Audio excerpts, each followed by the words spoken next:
Good morning प्यारे साथियों,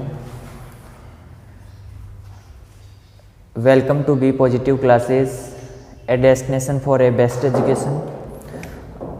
और आप लोगों के सामने ये जो समस्याएं चल रही हैं, इन समस्याओं का समाधान हम आपके लिए लेकर आए हैं। आपका कलम पढ़ रहे थे वर्मी कंपोस्ट।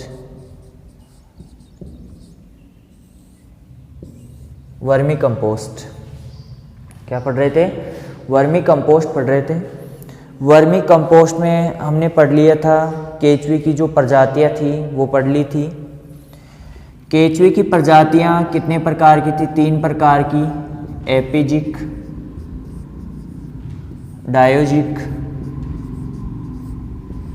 डायोजिक और एंडोजिक। ये 3 प्रकार की प्रजातियां थी। ये 1 मीटर से कम गहराई पर, ये 1 से 3 मीटर की गहराई पर और ये 3 मीटर से ज़्यादा की गहराई पर पाया जाता है। देखो, एपिजिक, डायोजिक और एंडोजिक, ये ऊंडा पाया जाता है, मतलब गहरा। एंडो मतलब ऊंडा। जान सकते हो इसको, बना सकते हो ट्रिक। देखो, आप हर एक चीज़ की ऐसे बनाओगे तो ही आपको याद रह पाएगा। एंडो का मतलब गहराई पर, डायो का मतलब बीच में और एपिजिक का मतलब ऊपर की तरफ। तो ये ऊपर की तरफ हो जाएगा, डायो का मतलब हो जाएगा मध्य में और एंडो का मतलब हो जाएगा ऊपर। एपी ऊपर, एंडो नीचे और बीच में रह गया डायोजिक। तो ये 1 मीटर, ये 1 से 3 मीटर और ये 3 मीटर की गहराई पर पाए जाते हैं। अब जो एपिजिक केंचुए होते हैं, एपिजिक केंचुए, इनकी जो लंबाई होती है, एक एग्जाम थी उसमें आपके इसका रंग पूछा गया था कि एपिजिक जो केंचुए हैं उनका रंग कैसा होता है।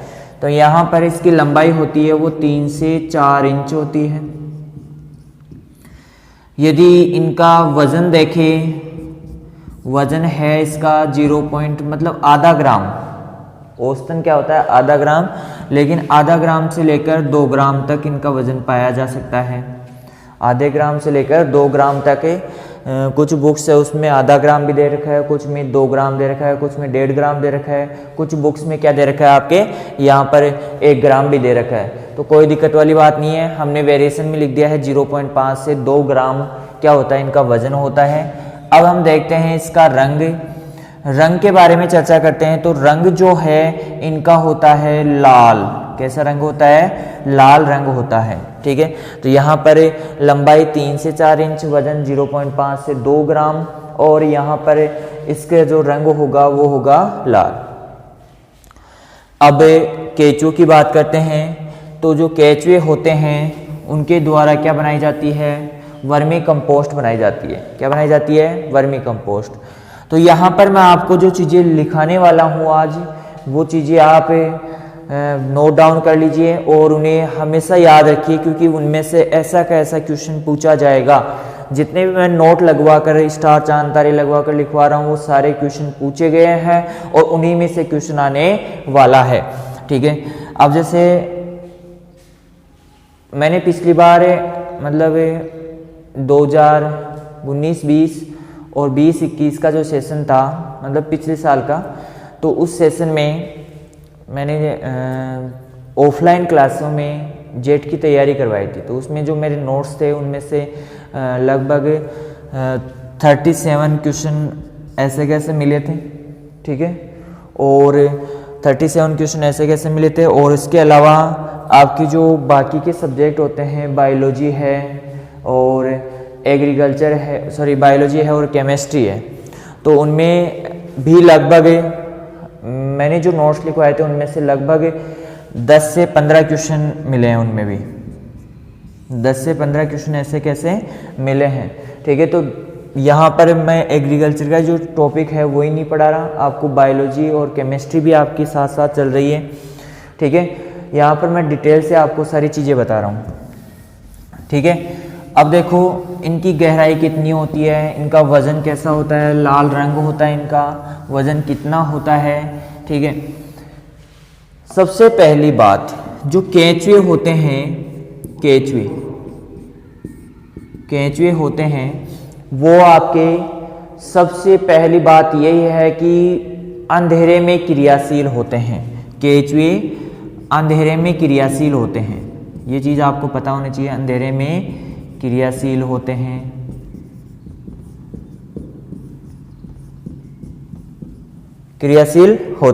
ठीक है, इसके अलावा अंधेरे में क्रियाशील होते हैं। और यदि हम बात करें कि केंचुए जो है वो कितने डिग्री सेल्सियस तापमान पर क्रियाशील होते हैं, यदि नमी कितनी होनी चाहिए। ठीक है, तो यहाँ पर तापमान वो 25 से 30 डिग्री सेल्सियस तापमान पर, और जो नमी होगी वो होगी 30% नमी होनी चाहिए। क्या होनी चाहिए? 30% नमी होनी चाहिए। क्लियर है?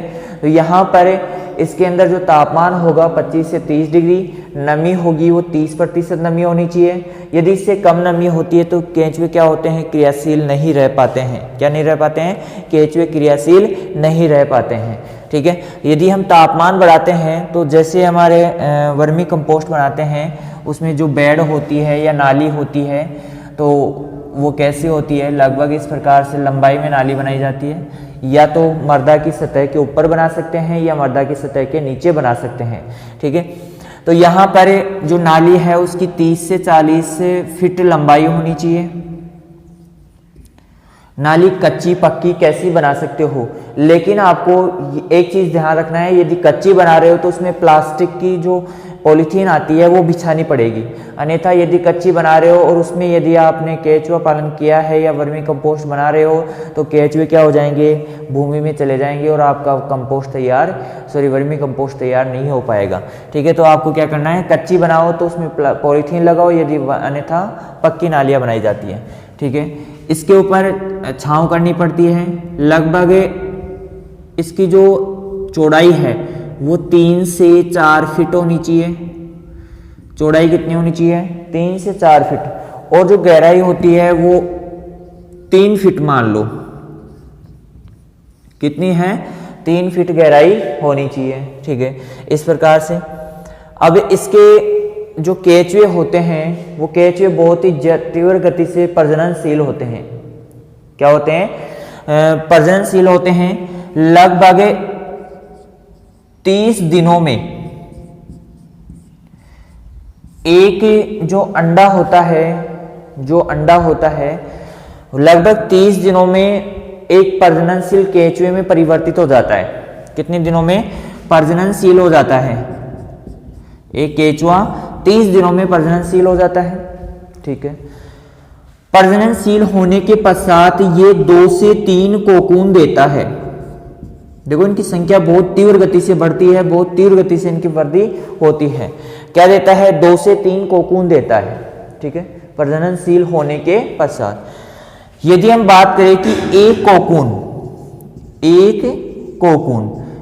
कोकून में 3 से 4 अंडे होते हैं। कितने अंडे होते हैं? 3 से 4।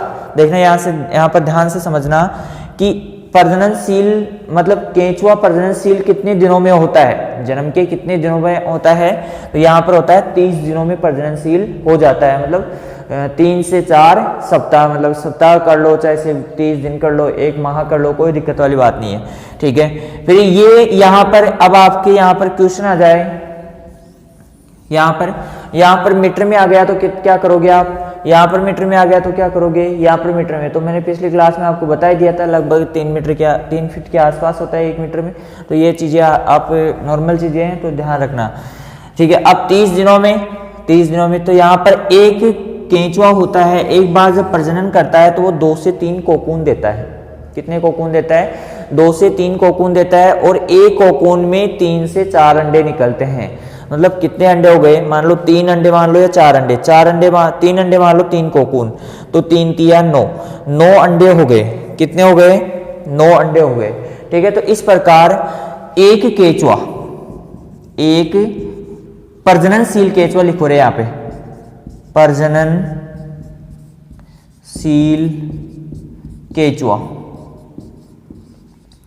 एक प्रजननशील केचुआ जो होता है वो अपने जीवन काल में 250 केचुए उत्पन्न करता है, 250 केचुए उत्पन्न करता है।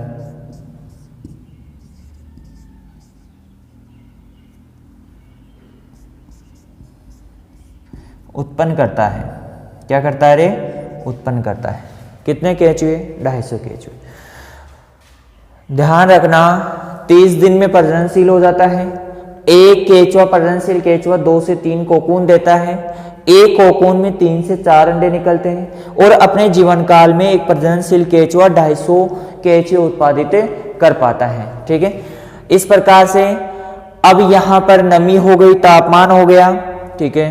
केचुए अंधेरे में क्रियाशील होते हैं। फिर इसके बाद में वो आपको यहाँ पर एक चीज और नोट कर लो, जो केचुए होते हैं ना, केचुए, जैसे मैं आपसे पूछना चाहूँ कि आपका वजन कितना है, कोई कहेगा 30 किलो, कोई 50, कोई 60, कोई 70, कोई 80, कोई 90, और कोई क्या कहेगा 20 किलो, कोई 10 किलो, छोटा बच्चा होगा तो ऐसे ही कहेंगे, ठीक है।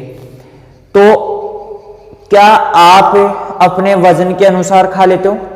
आप जैसे 20 किलो के हो या 20 केजी के हो आप, तो वहां पर आप क्या 20 किलो खा जाते हो या 30 किलो खा जाते हो एक टाइम में, या एक बार में, या एक दिन में?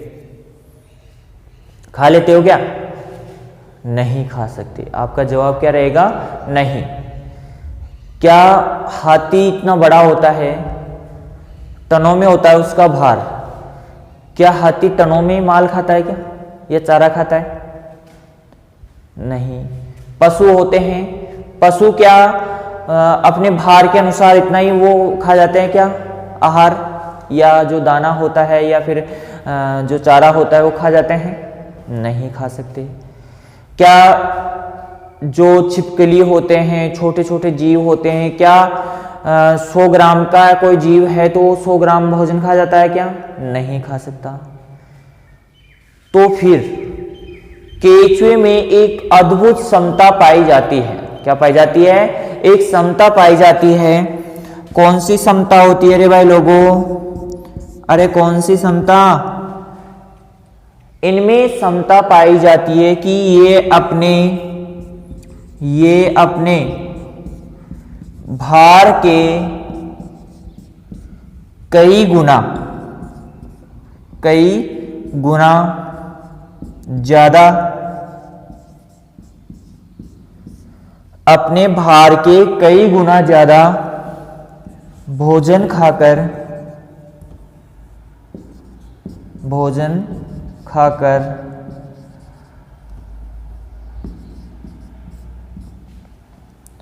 अपशिष्ट निकालते हैं, और इनका जो अपशिष्ट होता है वही क्या कहलाता है?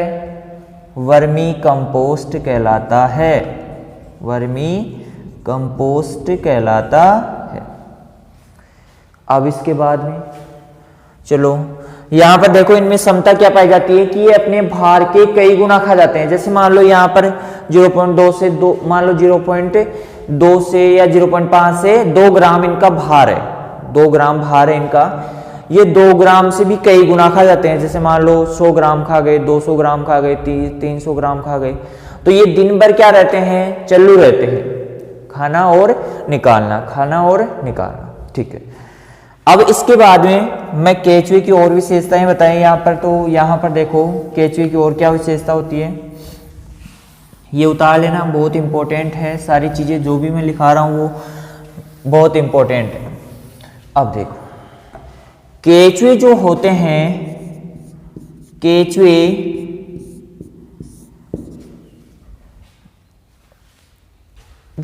होते हैं, ये केचुए एक प्रकार के हार्मोन का संश्लेषण करते हैं, और वो हार्मोन है ऑक्सिन।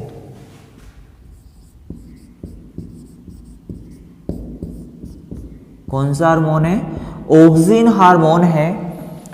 और ये जो ऑक्सिन हार्मोन है, ऑक्सिन हार्मोन है, ये आप लोग बता सकते हो इसके बारे में? चलो मैं इसको आज इस क्वेश्चन का क्वेश्चन रहने देता हूँ। आपसे पूछ रहा हूँ कि ऑक्सिन हार्मोन जो होता है वो क्या कार्य करता है। ऑक्सिन जो हार्मोन होता है वो क्या कार्य करता है, तो इसके बारे में आपको बताना है। क्लियर है? तब तक मैं इंक डाल लेता हूँ इसमें। तो बताओ ऑक्सिन हार्मोन का क्या करते हैं? ये संश्लेषण करते हैं और ये पौधों के लिए बहुत ही उपयोगी होता है। जो किसमें मिला होता है? अरे किसमें मिला होता है रे? ये मिला होता है आपकी वर्मी कंपोस्ट में मिला दिया जाता है। मतलब ये इसका मतलब यही हुआ कि जब केंचुए गोबर और मिट्टी को खाते हैं तो उसमें ऑक्सीजन की जो मात्रा है वो उसमें ऐड कर देते हैं। यानी कि ऑक्सीजन का जो संश्लेषण है या ऑक्सीजन की जो मात्रा है वो किस में ऐड कर देते हैं? वर्मी कंपोस्ट में ऐड कर देते हैं। वर्मी कंपोस्ट में क्या मिल जाता है? ऑक्सीजन हार्मोन मिल जाता है। ठीक है, और ये क्वेश्चन है आपके लिए कि आप कब तक इसका जवाब देते हो कि ऑक्सीजन क्या होता है, क्या कार्य करता है। क्लियर है? और कहाँ पे बनता है। ठीक है, इसके बाद में वर्मी कंपोस्ट ऑक्सीजन हो गया।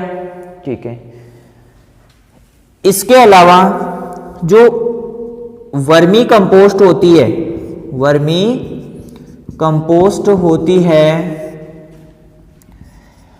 इस वर्मी कंपोस्ट में गोबर की खाद की अपेक्षा, गोबर की खाद की अपेक्षा, गोबर की खाद की अपेक्षा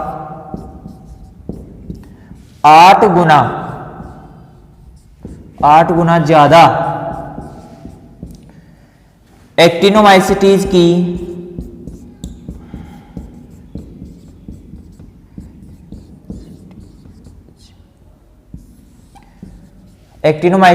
की संख्या पाई जाती है। संख्या पाई जाती है। क्या पाई जाती है रे? संख्या पाई जाती है। देखो, वर्मी कंपोस्ट में गोबर की अपेक्षा, गोबर की खाद की अपेक्षा 8 गुना ज्यादा एक्टिनोमाइसिटीज की संख्या पाई जाती है। अब एक्टिनोमाइसिटीज जीवाणु जो है वो उनकी संख्या कैसे बढ़ी इनमें? क्योंकि जो केंचुए थे, केंचुओं ने क्या कर दिया, इस जो गोबर की खाद थी उसमें जो उनका एक्टिनोमाइसिटीज जो बैक्टीरिया है उनके जो जीवाणु है या जीवाणुओं के लिए जो प्रिय भोजन था उसकी मात्रा बढ़ा दी, और उसकी मात्रा बढ़ते इनकी संख्या ऑटोमेटिक बढ़ गई। तो एक्टिनोमाइसिटीज जीवाणुओं की क्या हो गई? संख्या बढ़ गई। और संख्या बढ़ गई इसका मतलब क्या हुआ कि ये जो गोबर की खाद है ये पौधों और जो सूक्ष्म जीव है उनके लिए क्या है? लाभदायक हुआ। ठीक है, तो इस प्रकार से ये क्या पाया जाता है इसमें? वर्मी कंपोस्ट में गोबर की खाद की अपेक्षा क्या पाया जाता है इसमें? सबसे इसमें एक्टिनोमाइसिटीज की क्या पाई जाती है? मात्रा पाई जाती है। ठीक है, अब यदि हम बात करें कि इनके अंदर क्या क्या पाया जाता है, यदि वर्मी कंपोस्ट में, इसको मैं रहने देता हूं, वर्मी कंपोस्ट में एनपीके की मात्रा भी पाई जाती होगी, मतलब नाइट्रोजन, फास्फोरस और पोटास की मात्रा भी पाई जाती होगी। तो यहाँ पर जो नाइट्रोजन की मात्रा होती है 1.2 से 2.5% नाइट्रोजन पाई जाती है। ठीक है, इसके अलावा 1.6 से 1.8% क्या पाई जाती है इसमें? फास्फोरस पाई जा सकती है। और यहाँ पर 1 से 1.5% क्या पाई जाती है इसमें? पोटास की मात्रा पाई जाती है। अब मैंने आपको जब उर्वरक पढ़ाया था तो उर्वरक में एक क्वेश्चन पूछ दिया था मैंने, या क्वेश्चन मैंने बताया था कुछ वहाँ पर नोट लगवाकर, और वो क्वेश्चन आया था जेठ 2020 में। मैं यहाँ पर आपको वो क्वेश्चन वापस से रिपीट करना चाहता हूँ कि क्या क्वेश्चन था। ठीक है, और वो क्वेश्चन आया था आपका केमिस्ट्री में। ठीक है, मैं क्वेश्चन डाल रहा हूँ यहाँ पर आपके लिए। क्वेश्चन था कि निम्न में से, मैं लिख ही देता हूं, निम्न में से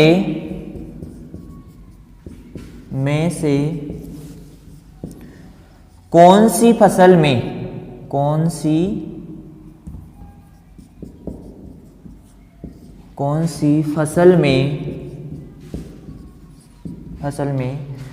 एमओपी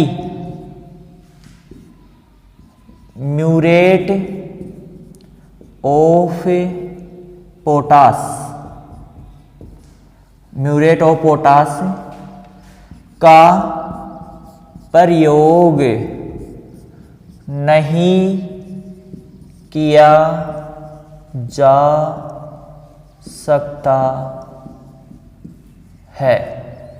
क्वेश्चन को ध्यान से देखना। ए ऑप्शन गन्ना, बी ऑप्शन गेहूं, सी ऑप्शन चावल और डी ऑप्शन आलू। आलू खा लिया लालू प्रसाद ने। किसने खा लिया? लालू प्रसाद ने। आलू खाकर लालू प्रसाद चल्लू हो गया। क्या हो गया रे? आलू खाकर लालू प्रसाद क्या हो गया? चल्लू हो गया। और यहाँ पर बहुत ही मतलब ऐसी चीज़ें हैं जो आपको मैं नहीं बता सकता। कुछ नौजवान यहाँ पर अपने आप को रेस्ट की स्थिति में देखना चाहते हैं और वो मज़े ले रहे हैं अपनी ज़िंदगी के। चलो ठीक है, तो यहाँ पर ये क्वेश्चन है, निम्न में से कौन सी फसल में एमओपी म्यूरेट ऑफ पोटास का प्रयोग नहीं किया जा सकता? तो गन्ना, गेहूं, चावल और धान। ये क्या है? ऑप्शन हो गए आपके। ठीक है, अब मैंने आपको तापमान लिखवा दिया यहाँ पर। इसके अंदर एक केचुए के बारे में, इसको नोट डाउन कर लीजिए जल्दी से। ठीक है, उतार लिया होगा आप लोगों ने।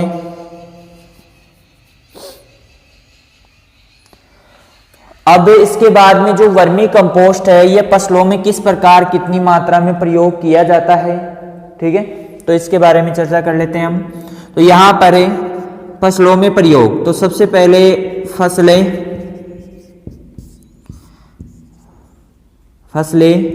सब्जियां,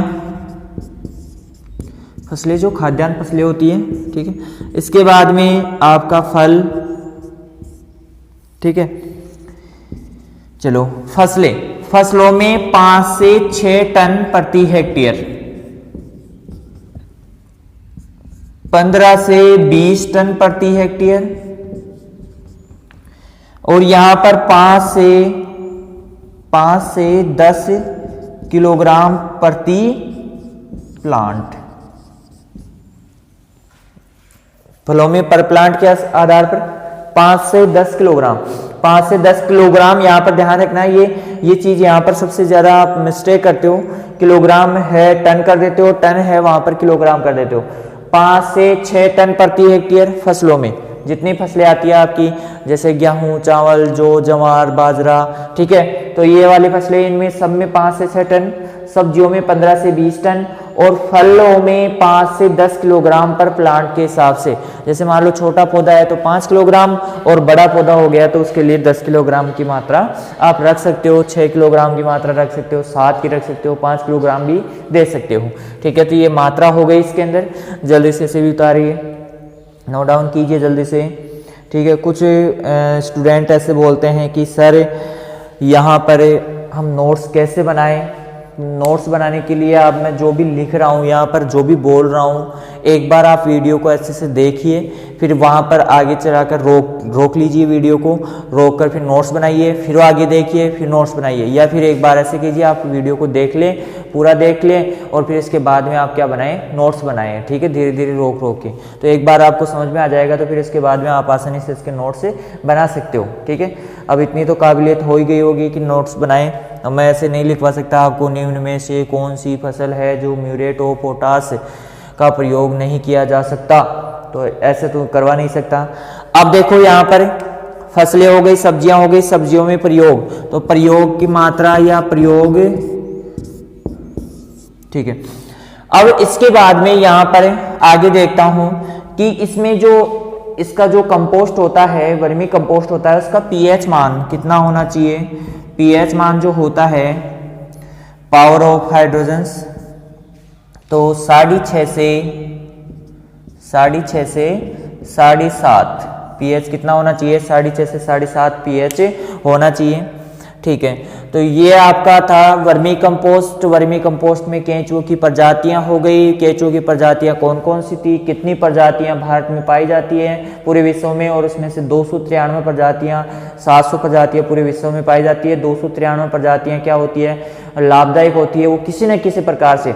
और यदि हम कृषि की दृष्टि से देखें तो 3 प्रजातियां सबसे उपयुक्त मानी गई है, एपीजिक, डायोजिक और एंडोजिक 3 प्रजातियां हैं। कौन कौन सी, कितना मात्रा में गोबर खाती है, कितनी मात्रा में क्या करती है, मिट्टी खाती है। तो ये प्रजातियों की विशेषताएं हो गई। इसके बाद में उनकी लंबाई, आकार, रंग देख लिया हमने। इसके बाद में पीएच देख लिया, तापमान देख लिया, नमी प्रतिशत देख ली।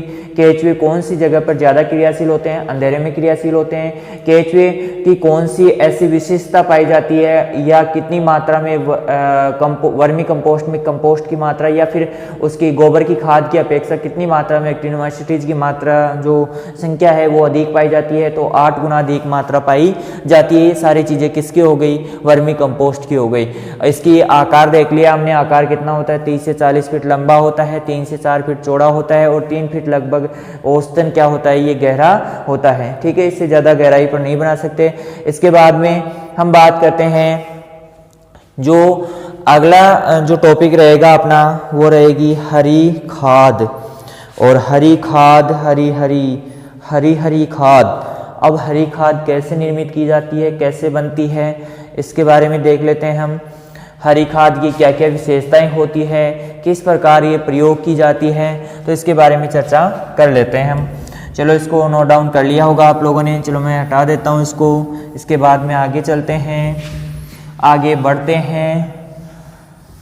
और आप लोग आ जाओ इधर, किधर आ जाओ, इधर आ जाओ। अरे इधर किधर, इधर पूरा इधर उठ के आ जाओ, आ जाओ इधर उठ के आगे। अरे आए कि नहीं आए, आगे। तो यहां पर देखो हरी खाद, कौन सी खाद रे, हरी खाद। देखो हरी खाद, हरी खाद किसे कहते हैं, तो हम बात कर सकते हैं हरी खाद का मतलब, हरी का मतलब हरी होनी चाहिए। अब हरा हरा क्या होता है, पेड़ पौधों की पत्तियां होती हैं, फसलें होती हैं। फसलें कौन कौन सी होती है, सारी फसलें हरी होती है, ठीक है। लेकिन हम इनमें भी जो फसलें होती है उनमें भी प्रमुख रूप से जो फसलें काम में ली जाती है उन्हीं का हम प्रयोग करेंगे। तो कौन सी फसलों का हम प्रयोग ज्यादा करना चाहेंगे, कोई क्वेश्चन का आंसर दे सकता है यहाँ पर कि कौन सी फसलों का प्रयोग हम सबसे ज्यादा करेंगे। यहाँ पर कौन सी फसलों का प्रयोग करेंगे, यहाँ पर हम करेंगे कि जो नाइट्रोजन का स्थिरीकरण करने वाली या पोषक तत्व की मात्रा को बढ़ाने वाली, जो पोषक तत्व की मात्रा बढ़ाने वाली जो फसलें होंगी उनका प्रयोग करते हैं। तो यहाँ पर हम सबसे पहले बात करते हैं हरी खाद की परिभाषा।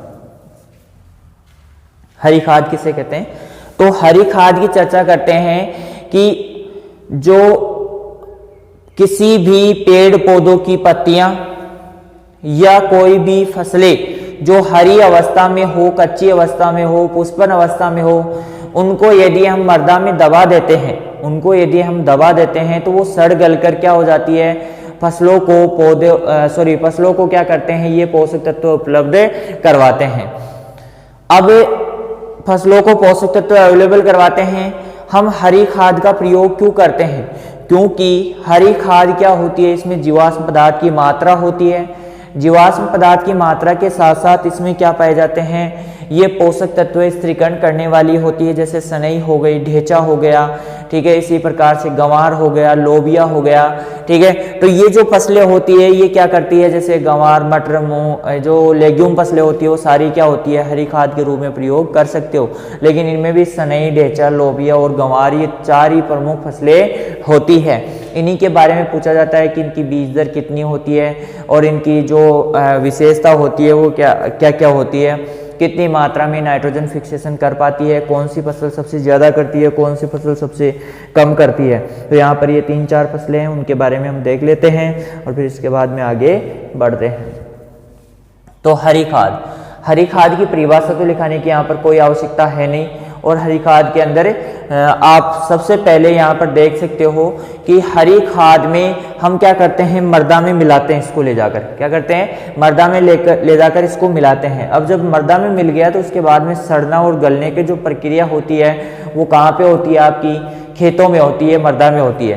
और सड़ने और गलाने के लिए तापमान की जो आवश्यकता होती है वो तापमान होता है 25 से 35 डिग्री सेल्सियस। 25 से 35 डिग्री सेल्सियस इसके लिए क्या होना चाहिए, तापमान होना चाहिए। क्या होना चाहिए रे, तापमान होना चाहिए। क्या होना चाहिए, तापमान कितना होना चाहिए, 25 से 35 डिग्री सेल्सियस तापमान होना चाहिए। अब यदि हम बात करें कि फसलों की जो कटाई है, कटाई का समय जो है वो कब करें, कितने दिन के बाद में करें, किस समय करें, यह भी तो समस्या है कि हमने फसल बो दी, बुआई हुई, अंकुरित हो गया, इतनी बड़ी फसल हो गई, क्या उसी समय कटाई कर दें, कटाई करके मर्दा में मिला दें उसको। तो ये जो समय है ये बहुत ही इंपॉर्टेंट है। तो यहां पर कटाई का समय या फिर इसको आप लिख सकते हो मर्दा में मिलाने का समय। 2 समय लिखाऊंगा मैं यहां पर। क्या लिखाऊंगा, 2 समय। देखो कटाई का समय एक मर्दा में मिलाने का समय। देखो यदि कटाई का समय पूछे तो आप लिखोगे 45 दिन बाद, बुआई के 45 दिन बाद। किसके रे, बुआई के, किसके रे, बुआई के 45 दिन बाद हम क्या करते हैं, कटाई करते हैं फसलों की। या बुआई के 6 से 7 सप्ताह बाद,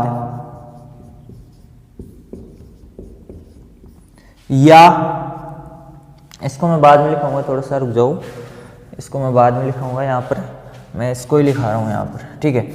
या फिर से या लगा लो, या पुष्पन अवस्था पर।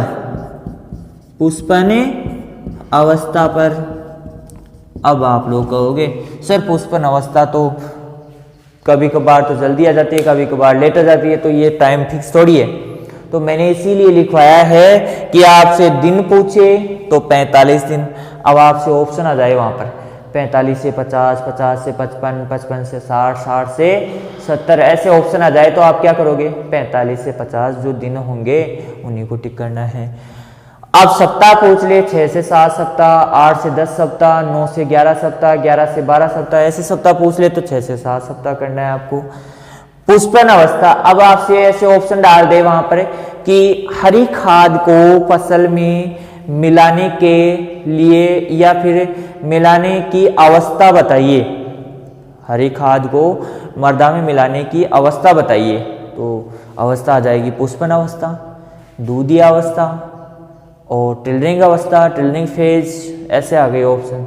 तो क्या करोगे फिर कहोगे कि मार साहब ने तो हमें बावड़ा बना दिया। अरे क्या बना दिया, बावड़ा। तो आप कहोगे कि ओ मार साहब तो बिल्कुल ही खराब छे। तो यहाँ पर आपको ध्यान रखना है 45 दिन बाद, 6 से 7 सप्ताह बाद, या फिर पुष्पन अवस्था पर आप क्या करते हो, इसकी कटाई करते हो। भाई लोगों क्या करते हो, कटाई करते हो। तो यहाँ पर कटाई का समय हो गया।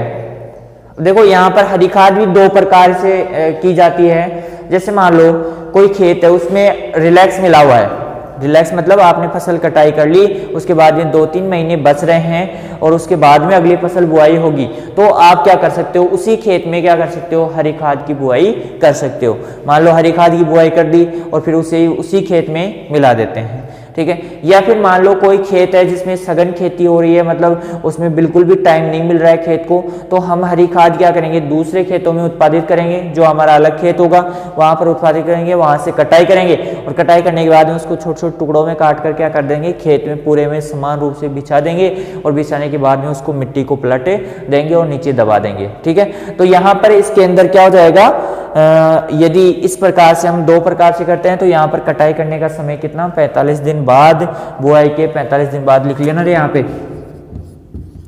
बुआई के 45 दिन बाद या बुआई के 6 से 7 सप्ताह बाद या पुष्पन अवस्था पर क्या करते हैं, इसकी कटाई करते हैं।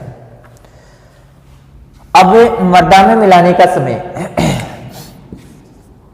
बुआई के 15 दिन पूर्व। अब फिर मार साहब मान तो समझ में बनायो, तो यहां पर देखो बुआई के 45 दिन बाद, मतलब हरी खाद की बुआई के 45 दिन बाद, हमने मान लो सनई बो दिया, अब सनई बो दी, बुआई आज की है, इसके 45 दिन बाद हम क्या कर देंगे, उसको मिट्टी में मिला देंगे। ये तो क्या हो गई, हरी खाद की जो फसल थी उसकी कटाई हो गई, हरी खाद, या फिर यहां पर लिख लो आप, हरी खाद की फसल की कटाई, ठीक है। और यहां पर मुख्य फसल में मृदा में मिलाने का समय या फिर हरी खाद को मृदा में मिलाने का समय, ये लिख लो, हरी खाद को मृदा में मिलाने का समय। तो बुआई के 15 दिन पूर्व। अब बुआई, जैसे मान लो हमने गेहूं को काट लिया, गेहूं काटने के बाद में हमें क्या करना है, यहाँ पर मूंगफली की बुआई करनी है। अब मूंगफली की बुआई करनी है तो हमें क्या करना पड़ेगा, यहाँ पर हरी खाद मिलाना पड़ेगा। और बुआई के कितने दिनों पूर्व हम क्या करते हैं, यहाँ पर इसको मिलाते हैं 15 दिन पूर्व। लेकिन यहाँ पर फिर समस्या पर समस्या और समस्या पर समस्या होती है। तो यहाँ पर कितने दिन पूर्व, 15 दिन पूर्व। दोनों चीजें समझ में आए कि नहीं है। अब समस्या क्या है, समाधान क्या है, ये आप बताओगे, ठीक है ना।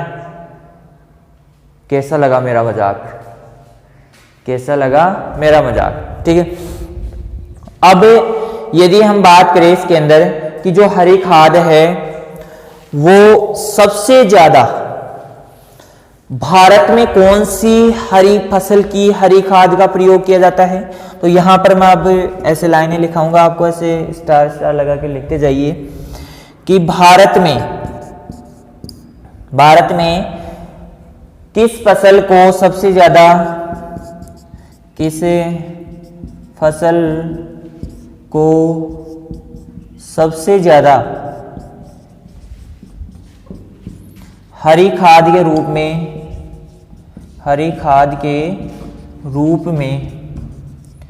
प्रयोग किया जाता है, ठीक है। तो कौन सी फसल को प्रयोग किया जाता है यहाँ पर मेरा आंसर होगा इसका क्वेश्चन का आंसर है सनई, क्रोटोलेरिया जुन्सिया, ठीक है।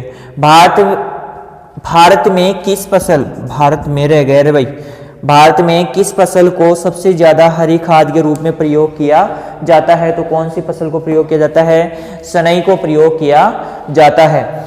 अब यदि हम बात करें यहाँ पर कि भारत में तो हो गया, लेकिन राजस्थान की बात करें, यहाँ पर किसकी बात करें,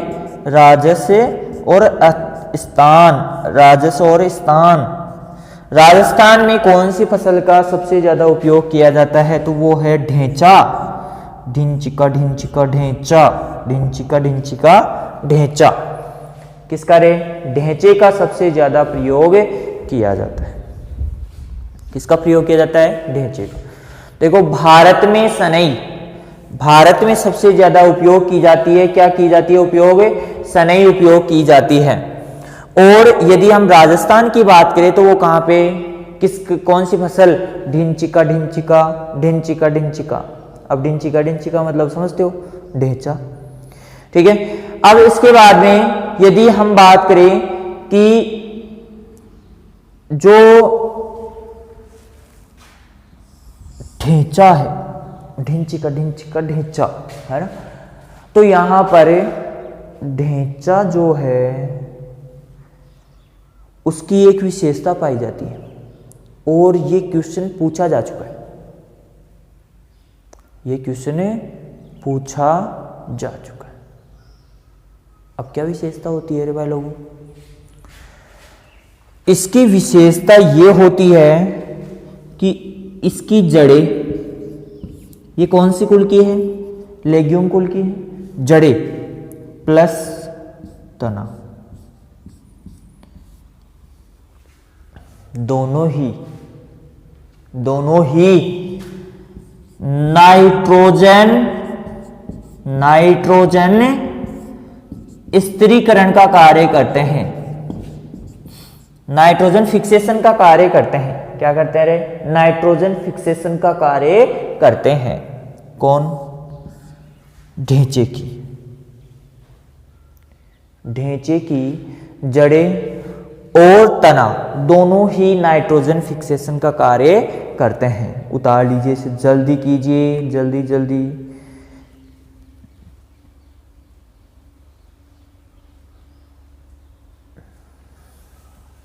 अब इसके बाद में आगे पढ़ते हैं, आगे बढ़ते हैं या पढ़ते हैं? अरे पढ़ते हैं या पढ़ते हैं? पढ़ते हैं या पढ़ते हैं, बताइए। अरे अब आप लोग कहोगे अरे वाह बेटी मौज कर दी हैं, अरे तुम तो हेवी ड्राइवर हो। अरे हो क्या हेवी ड्राइवर?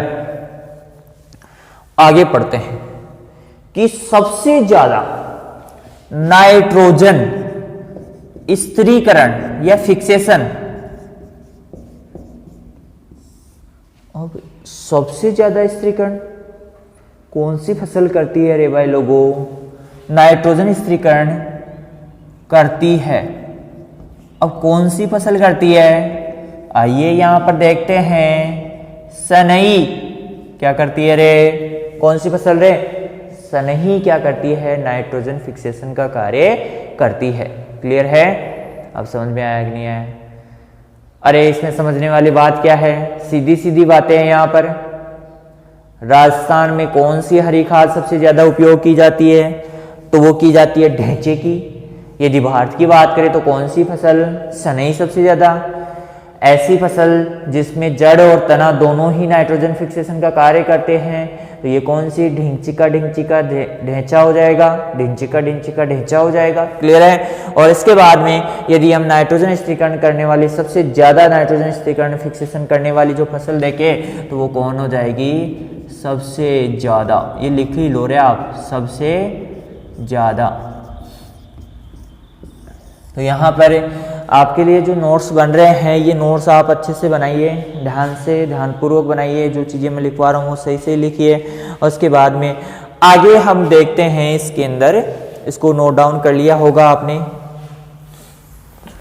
ढिंचिका ढिंचिका ढेंचा, अरे वाह भाई क्या शानदार बेटा है। ढेंचा, ढेंचे की ढिंचिका ढिंचिका ढेंचा, अरे वाह भाई मौज कर दी बेटे। अब देखते हैं, अब कुछ फसलें हैं उनकी जो नाइट्रोजन फिक्सेशन है और जो आपकी क्या बोलते हैं बीज दर है वो देख लेते हैं। तो यहाँ पर इसको बैठा देता हूँ एक बार। नाइट्रोजन फिक्सेशन और इसके अंदर हम देख लेते हैं आपका फसल नाइट्रोजन पर हेक्टेयर, और इधर देख लेते हैं बीज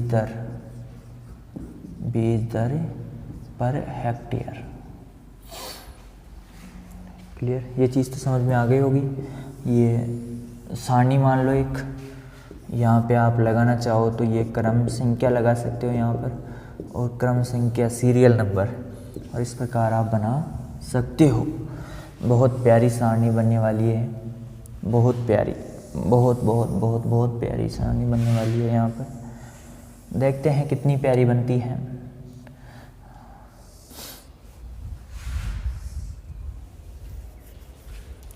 क्रम संख्या 1, क्रम संख्या 2, क्रम संख्या 3 और क्रम संख्या 4 हो गया। 4 हो गई, 1 2 3 और 4 तो हो गई। अब यहाँ पर सनई, कौन सी फसल रे? सनई। यहाँ पर छोटो सा लिख लो, छोटो सो, भारत में सबसे ज़्यादा, ताकि याद रहेगा आपको। वहाँ पे स्टार स्टार तो भूल जाओगे, याद रहेगा ये वाला। यहाँ पर सनई क्या कर लो? भारत। इसके बाद में ढेंचा, ढेंचा, ढेंचा कर लो रे आप, राजस्थान। इसके बाद में लोबिया, लोबिया के बाद में कर लो आप गंवार, ठीक है, ये आपकी। इसके बाद में और बना लो, आगे बनाना चाहो तो आपकी इच्छा होनी चाहिए। 5 नंबर, ठीक है, बनाते रहो आगे, ठीक है। तो यहाँ पर जो होगी सनई, सनई 90 kilogram per hectare, 90 kilogram nitrogen है वो पर हेक्टेयर की दर से क्या करती है? ये उत्पादित करती है। इसकी जो बीज दर रखी जाती है वो 50 से 60 किलोग्राम पर हेक्टेयर रखी जाती है, ठीक है। वैसे मैंने बता भी दिया है, ऊपर लिखवा दिया बीज दर पर हेक्टेयर। इसके बाद में ढेंचा, ढेंचे की जो मात्रा है वो है आपकी 75 kg पर हेक्टेयर। फिर इसके बाद में इसकी बीज दर 60 से 80 किलोग्राम पर हेक्टेयर। देखो ये किसकी बीज दर बता रहा हूँ मैं, यहाँ पर आपकी हरी खाद की बीज दर बता रहा हूँ। ये फसलों की बुआई की बीज दर नहीं है, ध्यान रख लेना। कहीं पर आप बीज दर की बुआई लेकर आ जाओ और कह दो कि सर ये बीज दर ये वाली है, तो ये नहीं चलेगा। ये किसकी है? हरी खाद। और हरी खाद में क्या चाहिए हमें? सबसे ज़्यादा जीवाश्म पदार्थ की मात्रा। तो हमें ये नहीं देखना है कि फसल क्या है, फसल में पौधों की संख्या ज़्यादा है या कम है, तो हमें क्या करना है? ज़्यादा ही करना है इसमें। तो इसलिए हम बीज दर क्या रखते हैं इसके अंदर? ज़्यादा रखते हैं, ठीक है। इसके बाद में आगे है लोबिया, 50 किलोग्राम पर हेक्टेयर। और यहाँ पर 40 से या 45 से 50 किलोग्राम, 45 से 50 किलोग्राम पर हेक्टेयर, ठीक है, ये बीज दर हो जाएगी। इसके बाद में गंवार, गंवार की 40 किलोग्राम पर हेक्टेयर, ठीक है। और ये इसके अंदर दे नहीं रखा है, मतलब आपको ये पूछा भी नहीं जाएगा कितने मात्रा में यहाँ पर इसके लिए। अब इधर मूंग, मोठ, उड़द, अब मतलब दलहनी जो फसलें होती है उनके बारे में देख लेते हैं। और मूंग, मोठ, उड़द यहाँ पर हो जाएगा 25 kilogram per hectare, 25 kilogram per hectare. देखो, अब देखो एक बार इसको, कितनी अच्छी कितनी प्यारी सारणी बनी है, कितनी अच्छी कितनी प्यारी सारणी बनी है, ठीक है। मैं थोड़ा सा टाइम देख लेता हूँ, ठीक है। तो ये क्या बन गई यहाँ पर आपके लिए? सनई भारत में, ढेंचा राजस्थान में, लोबिया कहाँ पे? विदेश में। लोबिया विदेश में जाएगा क्या? अरे क्या लेने जाएगा लोबिया विदेश में? कहीं पर भी उगा सकते हो लोबिया को, तो आपके घर उगा लो, आपके सिर पे उगा लो, कहीं पे उग जाएगा। लोबिया हो जाएगा, गंवार हो जाएगा, मूंग, मोठ, उड़द हो जाएगा, ठीक है। ये सारी जो लेग्युमिनेसी कुल की जो फसलें होती हैं उनको भी हरी खाद के रूप में, जैसे जवार बाजरा को भी आप हरी खाद के रूप में प्रयोग कर सकते हो। कब कटाई करनी है इसके बारे में हमने चर्चा कर ली है। कुछ प्रमुख फसलें थी उनके बारे में हमने यहाँ पर आपको बता दिया है। और इसके बाद में हम मिलेंगे आपकी अगली क्लास में, आपकी अगली क्लास में। तब तक नमस्कार। और एक लास्ट में फिर से मैं वही बात कहूँगा, आप चाहे से ये करो या ना करो, चैनल को लाइक कीजिए, सब्सक्राइब कीजिए और ज़्यादा से ज़्यादा शेयर कीजिए, ठीक है। धन्यवाद।